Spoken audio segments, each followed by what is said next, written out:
माझं नाव सुशेला सोमनाथ मुंडे, मी कानडी वगळचे आहे, लातूर जिल्ह्यातली आहे. आणि माझ्या मुलाचं जमत नव्हतं. 5-6 वर्ष झाले, सारखं पाहुणे यायचे जायचे. काय जमत नव्हतं? लग्न जमत नव्हतं. हा, असं सांगा. माझ्या मुलाचं लग्न जमत नव्हतं.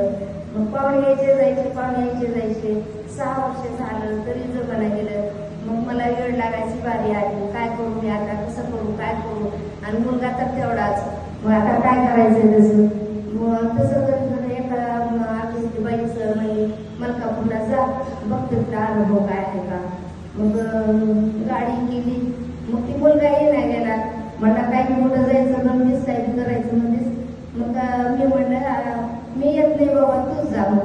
मग त्या माणसाने त्याला घेतलं गाडी. मी त्याला वर चढलं की मी लपून गाडीत बसले की मग महागात फिरून त्याला बघितलं नाही काही नाही. तो उतरलं की बघितलं.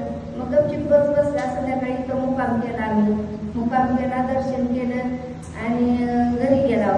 मग लगेच महाराजांनी सांगितलं तसं माझं मे महिन्यात 4 तारखेला त्याचं लग्न झालं. टाळ्याच्या गजरामध्ये स्वागत करूया. काकू सांगताय माझ्या मुलाचं लग्न होत नव्हतं. कळलं तुम्हाला?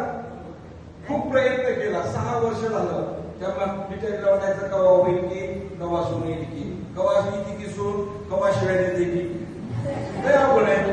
काय सुना काय चांगलेच गाजकारच्या. लय अवघड आहे. त्यावेळी त्या काकूने खूप प्रयत्न केला पण काय लग्न होईना गेलं. विनोदाचा विषय बाजूला ठेवून नाही नाही शिवाय देत नाही तुम्हाला का आई कट्टे शिकवलं तुम्हाला वाटलं. त्यावेळी काकूनी मुलाला इथं आशीर्वाद घेण्यासाठी घेऊन आल्या. आशीर्वाद घेतला. मुलगा यायला तयारच नव्हता. त्याला गाडीत कसं तरी बसवलं. तू एकटा जा म्हणून सांगितलं.